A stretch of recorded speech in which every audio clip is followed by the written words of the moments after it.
సర్వశక్తుడైన యేసుక్రీస్తు ప్రశస్త నామంలో మీకు అందరికీ శుభాభివందనాలు తెలియపరుస్తున్నాను.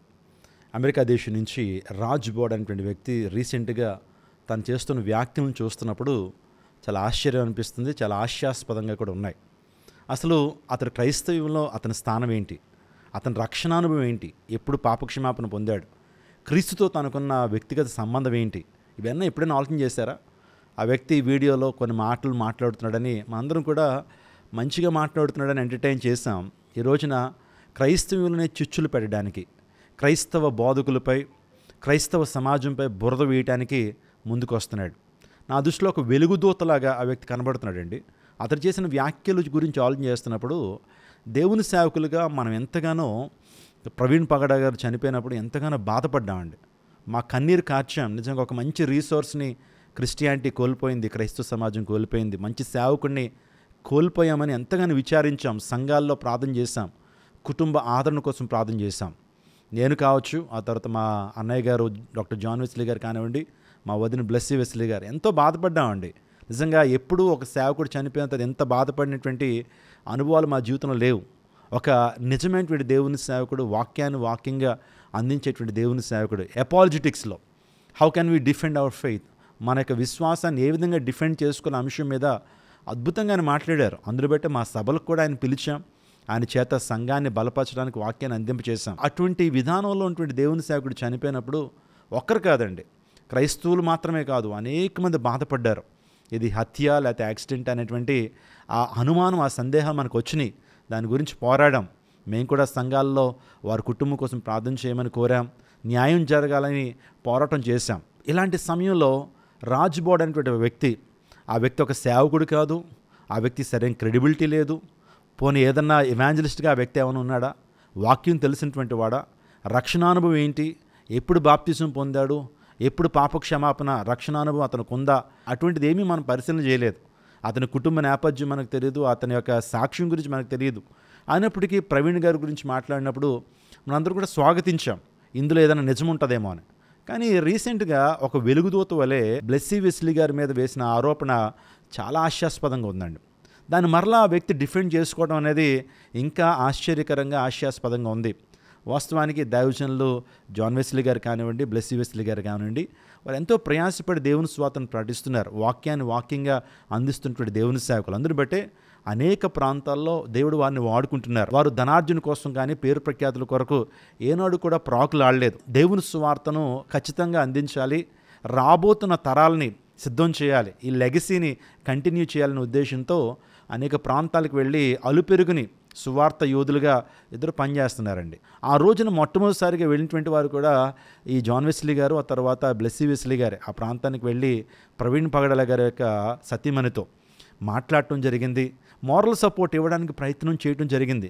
భర్తను కోల్పోయినటువంటి భార్యను ఆదరించడానికి, కుటుంబానికి ఆదరణకరంగా ఉండాలని, వారి పరిచర్యను దేవుడు దీవించాలని మనసారా కోరుకునేటువంటి వారు 10 లక్షల కొరకు చంపిస్తారనేటువంటి ఆ భావన, ఎలిగేషను ఎంత దారుణమైంది మీరు ఆలోచన చేయండి. ఒక స్త్రీ మీద ఇలాంటి అభియోగం మోపటం అనేటువంటిది ఎంత దారుణమైనటువంటి చర్య మీరు ఆలోచన చేయండి. నేను అంటాను, ఇది ఒక క్రిమినల్ కేసు అండి. ఒక వ్యక్తి యొక్క పరువును, ఒక కుటుంబం యొక్క పరువును, ఒక పరిచర్యను వీధికి లాగడానికి నీకు ఎవరు అధికారం ఇచ్చారు? రాజ్ బోర్డా?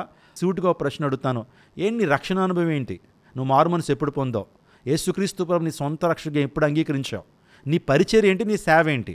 ఆలోచించాడు. ఈ మధ్యన నువ్వేదో లైమ్ లైట్లోకి రావాలని పెట్టుకుని ఏ వీడియోలు పెడతా ఉన్నావు, అన్నిటి గురించి మాట్లాడతానంటున్నావు. అసలు నీ ఎడ్యుకేషన్ ఏంటి? నీ ఫ్యామిలీ బ్యాక్గ్రౌండ్ ఏంటి? నీ రక్షణ అనుభవం ఏంటి? ఎప్పుడైనా ప్రజలుగా మేము అడిగాము నిన్ను? ఆలోచించే, నోటుకు వచ్చినట్లు ఇష్టానుసారంగా నువ్వు మాట్లాడుతున్నావు. ఏదో సీక్రెట్గా నాకు ఏవో ఇన్ఫర్మేషన్లు వస్తున్నాయని చెప్తున్నావు. అవి బయటపెట్టు. ఎవరు నీకు పంపిస్తున్నారో అవి బయటపెట్టు. ఎవరు నీకు పంపిస్తున్నారో వాటిని నువ్వు చూపించు. ఏదో సీక్రెట్గా నాకు వస్తున్నాయని చెప్పి ఇష్టానుసారంగా నువ్వు మాట్లాడటం అనేది అది భావ్యం కాదు. అమెరికాలో ఉన్నావు, నేను తప్పించుకుంటున్నాను అనుకుంటున్నావా? అమెరికన్ గవర్నమెంట్ కూడా ఫిర్యాదు చేయగలిగేటువంటి వారు ఉన్నారు. ఖచ్చితంగా నువ్వు ఎక్కడున్నా సరే బయట తీసుకొస్తారు. ఇండియా వచ్చావంటే ఖచ్చితంగా యాక్షన్ తీసుకుంటారు. ఇష్టానుసారంగా మాట్లాడుతున్నావు, భారత ప్రధాని గురించి ఇష్టానుసారంగా మాట్లాడుతున్నావు, దైవ సేవకులకు ఇష్టానుసారంగా మాట్లాడుతున్నావు. క్రెడిబిలిటీ ఉన్నటువంటి దేవుని సేవకులు అనేక మందికి వారు మార్గదర్శకులుగా ఉన్నారు. దేవుని స్వార్థను ప్రకటిస్తూ అనేక కుటుంబాలను కట్టినటువంటి వారు వీళ్ళు. అనేక త్రాగుబోతులను మార్చినటువంటి వారు దేవుని వాక్యం చెప్పి కుటుంబాలను కడుతున్నటువంటి ఈ సేవకుల మీద నింద మోపి భయంకరమైన రీతిలో లాగుదాం అనుకుంటున్నావు నువ్వు. నీకు అసలు దేవుని ఎందుకు భయభక్తులు ఉన్నాయి? అసలు దేవుని సేవ అంటే నీకు అర్థమవుతుందా? క్రైస్తవ్యాన్ని పాడు చేయడానికి వచ్చిన చీడపురుగు నువ్వు. క్రైస్తవ్యాన్ని పాడు చేయడానికి వెలుగుతోతవి. ఏదో మంచివాడుగా నటిస్తూ క్రైస్తవ్యానికి ఇంత చిచ్చు పెడతావా? ఈ రోజున అనేక మంది హృదయాలు కలవరంతో ఉన్నాయి. ఇప్పటికే 2 నెలల నుంచి సరిగా నిద్రాహారాలు లేవు. ఈ పరిస్థితి జరిగినందుకు అందరం బాధపడుతున్నాం. ఎందుకు ఇలా జరిగింది, ఎవరు హత్య చేశారు, ఏం జరిగిందని బాధతో ఉన్నటువంటి మాకు మరలా నువ్వు ఇలాంటి వ్యాఖ్యలు చేసి వాటిని సోషల్ మీడియాలోకి తీసుకొచ్చి ఇలాంటి వారు దుండగులు, వారు ఇలా 10 లక్షలు తీసుకున్నారు, 1 కోటి రూపాయలు తీసుకున్నారు, బ్లెస్సీ వెస్లీ గారు ఇలాగా, జాన్ వెస్లీ గారు ఇలాగని నమ్మకంగా పరిచయం చేస్తున్నటువంటి దేవుని సేవకుల మీద నింద మోపడం ద్వారా నీవు కానీ, నీ కుటుంబం కానీ, నీ పిల్లలు కానీ ఏ మాత్రం కూడా దీవెన పొందలేరు. దేవుని శాపం వస్తుందనే విషయాన్ని నేను జ్ఞాపకం చేస్తున్నాను. దేవుని సేవకులతోనూ అదే రీతిగా దేవుని సేవతో ఆటలాడొద్దు. దేవుడు దహించు అగ్ని అయి ఉంటాడు, దహించిపోతావు, జాగ్రత్త. నువ్వు ఇష్టానుసారంగా మాట్లాడుతున్నావు, నోటుకొచ్చింది ఏదో చెప్తా ఉన్నావు, నాకు సీక్రెట్గా ఇన్ఫర్మేషన్ ఉందని అంటావు. ఎవరు నీకు పంపిస్తున్నారో, ఏ సీక్రెట్ మెసేజ్ నీకు వస్తున్నాయో ధైర్యంగా చెప్పు, పేర్లు చెప్పు. తద్వారా అది మనకు మంచిదే కదా. ఎవరు హత్య చేశారో ఎవిడెన్స్ ఇస్తూ ఉంటే ఖచ్చితంగా పట్టుబడతారు. అంతేగాని నోటికి ఇష్టానుసారంగా 10 లక్షలు తీసుకుని ఇన్ఫర్మేషన్ ఇస్తూ ఉన్నారు, లేకపోతే ఎలా అని చెప్పి ఇష్టానుసారంగా బాగా నువ్వు క్రైమ్ మూవీలు బాగా చూస్తావేమో, లేకపోతే సిఐడి మూవీలు బాగా చూస్తావేమో, అందుని బట్టి అక్కడ ఉందంతా కూడా తీసుకొచ్చి నువ్వు పేరు సంపాదించాలని, లైమ్ లైట్లోకి రావాలని ఇష్టానుసారంగా మాట్లాడితే ఇక్కడ ఎవరు ఒప్పుకోరు. ఇప్పటికే క్రైస్తవ సమాజం అంతా కూడా ఒక పిచ్చోడిగా చూస్తున్నారు. క్రైస్తవ సమాజం అంతా ఒక లునాటిక్గా చూస్తున్నారు. క్రైస్తవ సమాజం అంతా కూడా నిన్ను ప్రక్కన పెట్టేశారు ఆల్రెడీ. గుర్తుపెట్టుకో, ఇంకా ఏదో డిఫెండ్ చేసుకోవడానికి ప్రయత్నం చేశామంటే ఒక మాట నేను చెప్తున్నాను, దేవుడు మాత్రం విడిచిపెడతాడు అనుకుంటున్నావా? దేవుని సేవ పాడు చేయొద్దు, దేవుని పరిచర్ని పాడు చేయొద్దు, సువార్త పరిచర్ని పాడు చేయొద్దు. ఇలా చేయటం వల్ల నీకేం ఒరిగేటువంటిది లేదు. నీ పేరేదో 10 రోజులు 20 రోజులు వినపడుతుంది అంతే. అంతకుమించి నువ్వు ఏ విధమైన మేలు పొందుకోలో, యోగ్యమైన పరిచర్య మీద దుమ్మెత్తిపోసావా పుట్టగతులు లేకుండా పోతావు. అందుని బట్టి విషయాన్ని గమనించి, ప్రేమతో అనే విషయాన్ని చెప్తున్నాను. ఇంకొక మాట, క్రైస్తవ సమాజం కూడా గమనించాలి. దేవుడు మనకు రేషనాలిటీ ఇచ్చాడండి. ఎవరేంటో విచక్షణ జ్ఞానము, వివేచన అనుభవాన్ని మనకు అనుగ్రహించారు. దైవజనులు ఏంటో, దైవ సేవకురాలు ఏంటో, వారు చేస్తున్న పరిచర్య ఏంటో మీరు సుమారుగా 20 సంవత్సరాల నుంచి చూస్తూ వస్తున్నారు. యూట్యూబ్లో కానివ్వండి, టీవీ ఛానల్స్లో కానీ వారు అందిస్తున్న వర్తమానాల ద్వారా లక్షలాది మంది దీవెన పొందారు. నేటికి సుమారుగా 16 లక్షల మంది యూట్యూబ్ సబ్స్క్రైబర్లు, ఫేస్బుక్లో ఆయన వర్తమానాల ద్వారా అనేక మంది ఆధారపడి నిజంగా వారి యొక్క భక్తి జీవితాన్ని, ఆధ్యాత్మిక జీవితాన్ని ముందుకు కొనసాగిస్తుంటే ఇటువంటి వ్యాఖ్యలు చేస్తున్నప్పుడు మీరు కూడా ఆలోచించాలండి. దేవుడు మనకు విచక్షణ జ్ఞానాన్ని, ఇంకో మాటలో చెప్పాలంటే ఆత్మ వివేచన ఇచ్చాడు. ఆత్మ వివేచనతో వివేచించండి ఆ వ్యక్తి ఎలాంటి వాడు. నేను అడిగేటువంటి ప్రశ్న ఏంటంటే, ఆ వ్యక్తికి మారు మనసు లేదండి, సరైన రక్షణానుభవం లేదు, మారు మనసు లేదు, పాపక్షమాపణ అనుభవం లేదు, వాక్యం తెలియదు. ఇంకా చెప్పాలంటే దేవుని సేవను ఒక వ్యాపారంగానే భావిస్తూ మాట్లాడుతున్నాడు తప్పించి దేవుని సేవ అంటే శక్తివంతమైనదండి. ఈరోజు దేవుని సేవకులుగా మా ఉద్యోగాలను రాజీనామా చేసి, ఉన్నతమైనటువంటి ఉద్యోగాలను రాజీనామా చేసి ప్రభు పరిచర్యకు వచ్చినటువంటి వారం, ఒక భారంతో, ఒక లెగసీ, ఒక దేవుని సేవకుడు చనిపోయినప్పుడు నిజం చెప్తున్నాను, మేము ఏడ్చామండి. ఒక మంచి దైవ సేవకుడు, నిజంగా ప్రపంచానికి ఎంతో ఇన్స్పిరేషన్ ఉన్నటువంటి దేవుని సేవకుడు, ఆయన ఇంకా కొన్ని దినాలు, కొన్ని సంవత్సరాలు బతికుంటే అనేక మందిని ఇన్స్పైర్ చేస్తాడు, అనేక మందికి సత్యసువార్తను ప్రకటిస్తాడు. ఆయన మా గ్రూప్లోంచి, మా యొక్క సైన్యంలోంచి వెళ్ళిపోయినటువంటి యోధుడని ఎంతగానో బాధపడుతున్నటువంటి తరుణంలో మా మీద నిందలు వేస్తూ ప్రపంచాన్ని, కొంతమంది అవిశ్వాసులైనటువంటి వారిని, భక్తిహీనుల్ని తన దారికి రప్పించుకోవాలని చేస్తున్నటువంటి వ్యాఖ్యలను మీరు ఏమాత్రం పట్టించుకోవద్దు. ఒక మాట నేను చెప్పనివ్వండి, మీ హృదయాన్ని కలవరపడనివద్దు. ఈ సమయంలో మనందరం స్ట్రాంగ్గా ఉండాలి. దేవుని కోసం మన తలాంతులను, మన సమయాన్ని ఇచ్చేటువంటి వారంగా ఉండాలి. ఇటువంటి వెలుగుదూతల్ని మనం ఐడెంటిఫై చేసి క్రైస్తవ సమాజం నుంచి వారిని బయటికి పారద్రోలాల్సినటువంటి సమయం ఆసనమైంది. కాబట్టి ఏదో మా కుటుంబాన్ని అన్నారని నేను ఈ మాట చెప్పట్లేదు, కానీ దైవ సేవకుల్ని ఇంత భయంకరమైన ఎలిగేషన్, ఒక స్త్రీని, ఒక తల్లిని, ఒక సంఘానికి ఆధ్యాత్మిక తల్లిగా ఉన్నటువంటి ఆమెను ఒక నరహంతుకురాలుగా, లేకపోతే డబ్బుల కోసం ఆశపడే గ్రీడీ వ్యక్తిగా చూపించడం అనేది ఎంత అమానుషమైన చర్య మీరు ఆలోచన చేయండి. అతను అమెరికాలో మిన్నసోటాలో ఉంటాడు.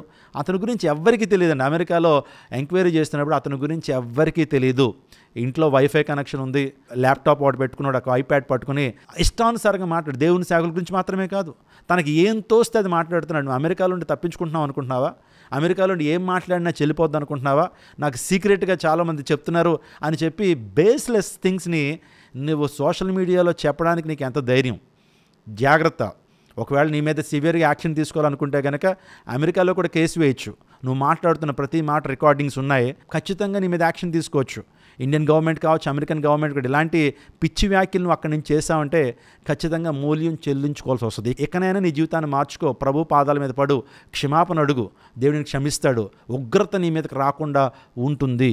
దయచేసి గమనించండి, ఇటువంటి వ్యక్తుల్ని ఎక్కువ ఎంటర్టైన్ చేయదండి ప్రియమిత్రులారా. ఈ వ్యక్తి వెలుగుదూత వేషం వేసుకున్నాడు. ఈరోజు జాన్ వెస్లీ గారిని అంటాడు, లేకపోతే బ్లెస్సీ వెస్లీ గారిని అంటాడు, రేపు సేవకులందరినీ కూడా నాకు సీక్రెట్గా మెసేజ్లు వస్తున్నాయి, వాళ్ళు వీళ్ళెలాగా అని చెప్పి వారి యొక్క పరువును ప్రతిష్టనంతా కూడా పాడు చేయడానికి ఈ వ్యక్తి క్రైస్తవులో దూరినటువంటి వెలుగుదూత అని ఖచ్చితంగా చెప్తున్నాను. అందరూ బట్టి తస్మాత్ జాగ్రత్త, ఇటువంటి వ్యక్తుల విషయంలో జాగ్రత్త పడండి. ఇంకా అనేక మంది సేవలు ఎంతో శ్రేష్టమైన రీతిలో జరుగుతున్నాయి ఆంధ్ర, తెలంగాణ రాష్ట్రంలో. ఈ రోజున సాతానుడు దేవుని స్వార్థ పరిచయం పాడు చేయాలని, దేవుని యొక్క రాజ్య విస్తరణ జరగకూడదని ఎంతగానో వాడు ప్రయత్నం చేస్తున్నాడు. ఇలాంటి వారు సాతానికి అనుచరులుగా మారుతున్నారు. అందును బట్టి తస్మాత్ జాగ్రత్త.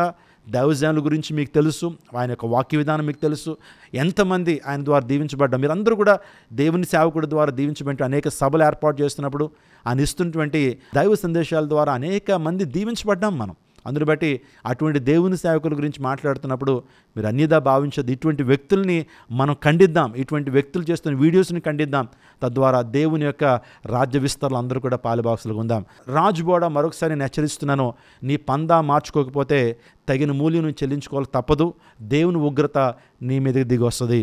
ప్రజలు కూడా విచక్షణతో, ప్రజలు కూడా ఆత్మవివేచనతో గమనించాలని ప్రభుపేట మనం చేస్తున్నాం. ప్రేమతో ఈ విషయాలు చెప్తున్నానండి. దయచేసి రెస్పాండ్ అవ్వాల్సినటువంటి బాధ్యత నా మీద. ఎందుకంటే నా మీద కూడా ఎలిగేషన్ చేస్తున్నాడు ఆ వ్యక్తి. ఏం తెలుసని దైవజనులు జిఆర్సీ కాన్ఫరెన్స్కి వచ్చారు. సో కనీసం వారితో కూడా సరిగ్గా మాట్లాడినటువంటి పరిస్థితి నాది. దైవజనులను కలిసినటువంటి మాట వాస్తవమే. దైవజనులు చనిపోయినప్పుడు ఎంతో బాధపడ్డాను. అప్పుడే మీటింగ్స్ జరుగుతూ ఉన్నప్పుడు మీటింగ్స్లో కన్నీరు వచ్చింది ఆయన గురించి మాట్లాడుతున్నప్పుడు. హతసాక్షుల గుంపులో ఆయన కూడా చేర్చి చెప్పడం జరిగింది. నా వీడియోస్ మీరు చూడండి. గ్రేమ్ స్టైన్స్తో ఆ వ్యక్తిని పోల్చడం జరిగింది. తన భార్య గ్లాడీస్ ఏ విధంగా భర్తను చంపినటువంటి వారిని మనసారా క్షమిస్తానని ఏ విధంగా చెప్పారో జెస్సికా గారు అలా చెప్పారని సానుకూలంగా మాట్లాడిన వ్యక్తులం. అంత మాత్రమే కాదు, ప్రపంచంలో అనేక మంది హతసాక్షులు స్టెఫన్తో పోల్చి మాట్లాడటం జరిగింది. అలాంటి మంచి ఉద్దేశం మాకు కలిగి ఉన్నప్పుడు ఆయన్ని చంపించడానికి డబ్బులు తీసుకున్నామని చెప్పడం ఎంత అమానుషం అండి, ఎంత భయంకరం మీరు ఆలోచన చేయండి. కాబట్టి మరొకసారి చెప్తున్నాను, ఈ యొక్క రాజ్ బోర్డ్ అనేటువంటి వ్యక్తి వెలుగుదూత. దయచేసి క్రైస్తవ్యాన్ని పాడు చేయడానికి ఒక మెల్లగా క్రైస్తవ్యంలోకి వస్తున్నటువంటి ఒక సాతాను అనుచరుడు వెలుగుదూత అనే విషయాన్ని నేను చెబుతున్నాను. God bless you. మీ హృదయాన్ని కలవరపడనివ్వద్దు. దేవుడు మిమ్మల్ని దీవించి ఆశీర్వదించును గాక. ఆమేన్.